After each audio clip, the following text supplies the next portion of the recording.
What's up, fellow go-givers? Juwan Buford, broadcast here from Detroit metropolitan area. And yeah, if you can't tell, it's a little bit late. It is about that time. But I was thinking about a conversation I had recently with a colleague of mine about hate, about people exercising a lack of belief, about people setting up roadblocks, about just the turbulence that can occur when you are leveling up as an entrepreneur. And the question that was asked of me is, well, how do you handle the turbulence? How do you handle family issues? How do you handle financial issues? How do you handle disputes internally and externally as it relates to your business? How do you handle competition? How do you handle it when people are hating on you, right? And just making things difficult for no reason. And my response was simply this: you should expect it. You should expect it. The bottom line is, if people are talking ill of you, more times than not, those are people who are typically throwing rocks up at you. Because if you're busy, if you're about that life where you're building constantly, you're occupied with how you can create more value for yourself and the people around you, you don't have time to do that typically 9 times out of 10, right? Um, because you're not going to take bandwidth away from your jam, the thing that you're pursuing upon, to deal with somebody else. You're just not going to do it, right? Unless the person just makes it impossible, where then you do have to turn around and put your foot on the back of their neck. It's part of the process, right? Um, Having issues in terms of being able to set aside more and more capital and come up and understand how to utilize the tax code to lessen your burden. That's going to be part of the process. The bottom line is, as soon as people realize that you're successful, the moment you have to step out of the dark into the light, which is why I encourage people, man, stay like under the out of the spotlight as long as you can, because the moment you step out of, you have a bullseye on your back, and it invites jealousy, it invites envy, right? People are going to try you, they're going to create conflicts in order to either distract you, or because, quite frankly, we live in the United States of America, and people believe one of the easiest and quickest ways to score a victory is a lawsuit, right? You should expect it. You should expect that your competitors are going to be upset, because now you are taking market share for them. You're taking shine away from them. You should expect it. You should expect that as you become more and more successful, your appetites change, right? There's certain conversations you just don't hunger for anymore. There's certain types of relationships you don't hunger for anymore.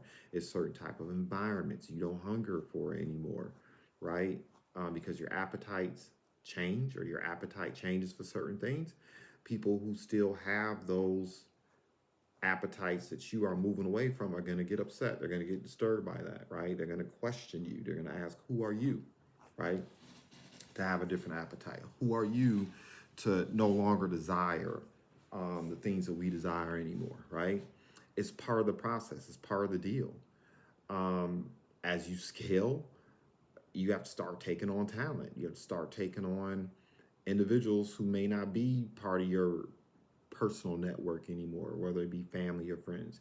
You may need to look outside of your social circle. And once again, you're going to create a situation where not everyone has your best interests.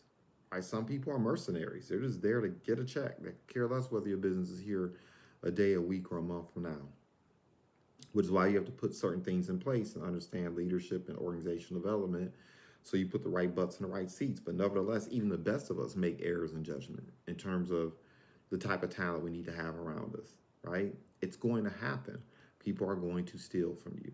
People are going to steal, not just materially, but ideals. They're going to learn about your client base. They're going to learn about your business model. They're going to try to figure out what your secret sauce is. And yes, they're going to try to move across the street or set up an Instagram account and compete directly for your clients or try to take your clients. It's just part of the deal.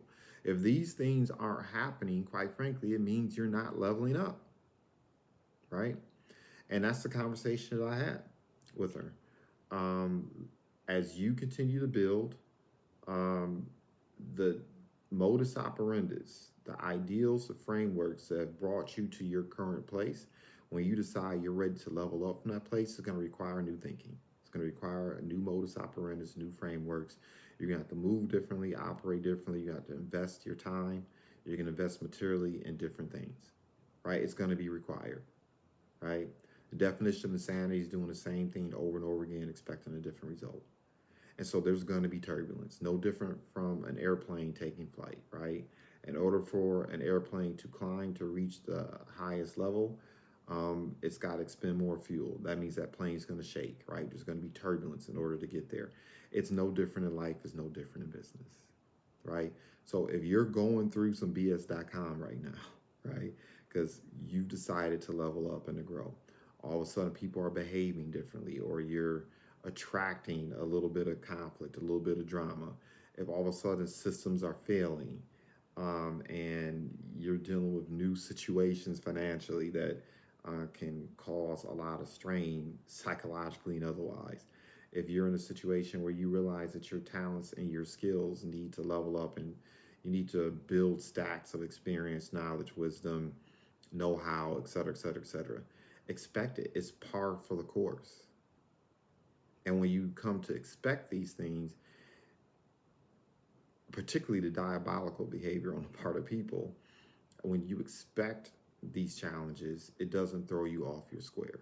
It doesn't put you in a situation where you find yourself distraught and distracted, right? Because you know it's par for the course.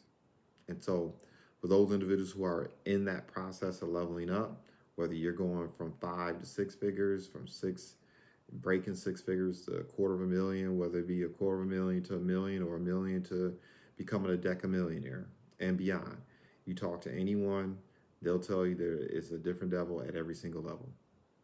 You should expect it, and you should embrace it. Celebrate success in advance. Goodbye for now.